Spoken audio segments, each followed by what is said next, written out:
Génibet, Paris-Picanly.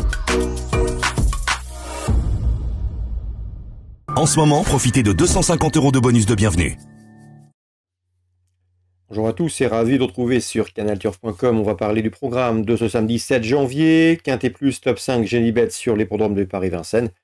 Il s'agira du prix du Vic sur Serre avec des éléments de qualité au départ. J'aurai par la suite et dans la seconde partie de l'émission des coups de cœur à vous indiquer, que ce soit pour Vincennes, pour Pau en Réunion 3 et surtout pour l'hippodrome de Toulouse en Réunion 5 avec des trotteurs en piste, puisque j'ai pu m'entretenir avec Christophe Feit, avec Pascal Manceau, ou encore avec Damien Lézis, bref, autant de professionnels qui nous ont fait part d'un certain optimisme. J'en profite également pour vous inviter à liker ce programme, à le partager via nos différents supports sociaux. Vous en avez désormais l'habitude, ne vous en privez surtout pas. On commence donc l'émission par ce Quintet Plus Top 5 Génibet, le prix de Vic sur Serre. Dans cette épreuve, je ferai confiance à deux chevaux qui se connaissent bien, le 9 Ianmi et le numéro 8 F7. Ils ont formé dans cet ordre le couplet gagnant d'une épreuve disputée le 18 décembre sur le tracé proposé, celui des 2850 mètres grande piste. Je les pense capables de confirmer. Je le reposerai toutefois le numéro 6 Hold Up du Dijon, cheval de tenue, cheval qui a dernier a été battu sur plus court, mais c'est un cheval qui est efficace sur les parcours de longue haleine, un cheval dur à l'effort. Il compte déjà 17 podiums, dont 9 succès en une trentaine de courses courues. Et à mon avis, dans ce lot, il peut parfaitement accompagner les deux précédents cités. Mes trois préférés, 9, 8 et 6. On le reposera une jument de qualité, le 13 Urella, qui a gagné le 27 décembre sur un parcours plus réduit et qui auparavant s'était classé 3e derrière Ianmi et F7 dans la course référence du 18 décembre. Bref, la ligne semble intéressante. Le 5 Arina Dream est présenté par Laurent David. Ce dernier a eu le plaisir de me dire que sa jument était au mieux, qu'elle n'avait pas le choix des engagements actuellement. Il n'avait pas de course réservée uniquement aux juments. Il doit affronter une nouvelle fois les mâles, mais elle n'a pas démérité dernièrement dans une compétition de Maccabi où elle s'est classée 4e, étant notamment devancée par Urella et F7 qu'elle retrouve ici. Elle devrait une nouvelle fois faire l'arrivée d'Ixit son mentor Laurent David. Le 5 Arina Dream, attention à elle, c'est une très bonne jument. Le 15 Hidalgo Denoé n'est pas un cheval qui passe souvent le poteau en tête, mais il affiche néanmoins 24 podiums en une cinquantaine de courses courues. À mon avis, c'est un bel outsider ici pour l'obtention d'une place. J'ai également retenu le numéro 10 à Pipacha. Il faut commencer à s'en méfier. Il a été tenu écarté de la compétition de janvier à décembre.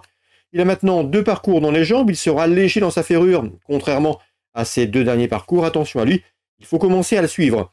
Le 16 First Blood est un cheval qui vient de courir le prix Ténor de Beaune. Ici, il affronte une position moins relevée, l'occasion pour lui de refaire parler de lui, de redorer son blason. Le résumé chiffré sera donc le suivant, 9, 8, 6 et 13, devant le 5, devant le 15, le 10 et le numéro 16. En canon partant, je retiendrai le numéro 2, Defs définitif. On se retrouve maintenant pour les coups de cœur, toujours de ce samedi 7 janvier. En ce moment, profitez de 250 € de bonus de bienvenue. Voici désormais mes conseils de jeu pour ce samedi 7 janvier. On commence par Vincennes, la réunion 1, la réunion principale. Dans la première, difficile d'aller contre le 107 Go for the Gold. Un cheval extrêmement efficace au remontée. Il a couru 13 fois sous la selle. Résultat, 10 victoires et une place de deuxième à mon avis. Ici, face à ses aînés, il devrait pouvoir confirmer ses bons résultats et ses victoires obtenues au remontée. Le 107 Go for the Gold. Je lui associerai pour d'éventuels couplets le numéro 11 Giant Mellois, qui trouve ici une belle occasion de se racheter, 107 et 111. Dans le prix Maurice de Guest, une belle épreuve, groupe 2 pour la jeune promotion, des 3 ans départ. J'aime beaucoup le 609 Cocktail du Dain, annoncé comme un tout bon par son mentor Philippe Allaire. Il fait partie de ses meilleurs dans cette promotion. Le cheval a couru 5 fois, 3 victoires et dernièrement deuxième d'un semi-classique, un groupe 2, le prix Emmanuel Margotti, où il était devancé par le numéro 11 Kamehameha, autre cheval confirmé au plus haut niveau. Donc ces deux-là, à mon avis, devraient une nouvelle fois former le couplet gagnant de ce groupe 609, 611, mes deux préférés. Concernant la 6e toujours, attention à l'italien, le 10 Eminem Font, un cheval qui affiche déjà près de 100 000 € de gain, 93 000 pour être précis. À mon avis, c'est le principal opposant à nos deux Frenchies. Les 609, le 611 et la surprise, pourquoi pas le 10 Eminem Font. À Pau en Réunion 3, vous le savez, Patrice Quinton nous a recommandé dernièrement de suivre en confiance et durant tout le meeting le 101 50 froid. Un Sagot-Froid qui est devenu un spécialiste du cross palois. Cela fait bien longtemps qu'il n'a pas connu la défaite dans le Béarn et dans ses disciplines du cross. Ici, dans la foulée de sa dernière victoire, il fait face à un engagement intéressant et devrait pouvoir s'imposer. Le 101 Saint-Godefroy qui prend la direction progressivement sans prendre de course difficile. La direction du Grand Cross de Pau. Le 101 Saint-Godefroy, première chance. Dans la 4e, je ferai confiance à 2 chevaux, le 401 Jarouski et le numéro 2 Messaria. Ils se connaissent bien, ils ont formé dans cet ordre le couplet gagnant d'une épreuve disputée au mois de novembre sur l'hippodrome de Toulouse. Et ils ont confirmé dernièrement, se classant une nouvelle fois premier deuxième sur l'hippodrome de Pau. Rien ne s'oppose à une confirmation de leur part, 401-402. On ouvre maintenant la page de Toulouse, réunion 5 pour les trotteurs.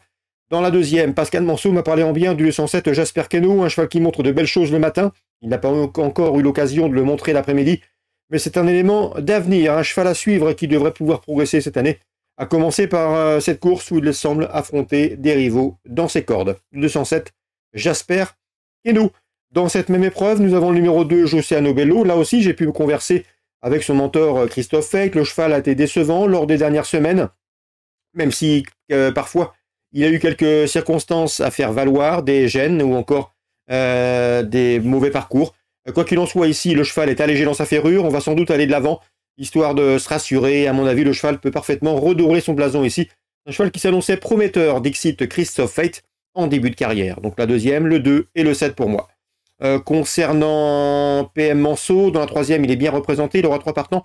Les 3, d'après lui, sont capables de faire l'arrivée. Le 2, c'est Helios Della. Le 6, c'est Galant Carrel. Et le 3, c'est Gajac. Tous sont capables de se mettre en évidence. Concernant le 5, Hérodo Bello, il n'a rien à envier à ses rivaux du jour. Mais attention, Christophe Feit le laisse ferrer cette fois-ci, sachant qu'il a dans le viseur une course le 19 janvier sur l'hippodrome de Paris-Vincennes. Il a couru dernièrement à Vincennes. Il n'a pas été drivé comme souhaité. Et le cheval ici va faire un bon parcours, sans doute une bonne fin de course, en vue de préparer son prochain objectif à Vincennes le 19 janvier. Vous êtes prévenus, à noter sur vos calepins, Hérodo Bello, le 19 janvier à Vincennes. Personnellement, je pense que les chevaux de PM Manceau sont à suivre en priorité pour d'éventuels jeux combinés, trio ou multi. Concernant la 5e, Pascal Manceau est confiant que le 511 Amiral Nelson. Là aussi, dans cette course, il y aura plusieurs partants. Il pense qu'Amiral Nelson peut bien faire malgré ce rendement de distance. Un cheval dur à l'effort, il est en forme. L'engagement est bon et le cheval devrait pouvoir terminer sur le podium. Dans la 7e, souvenez-vous, Johan Faux nous avait parlé en bien du 713 Image, qui d'après lui a des gains à prendre au cours de la saison. Donc attention à cette concurrente, le 713 Image, capable de se mettre en évidence dans ce lot.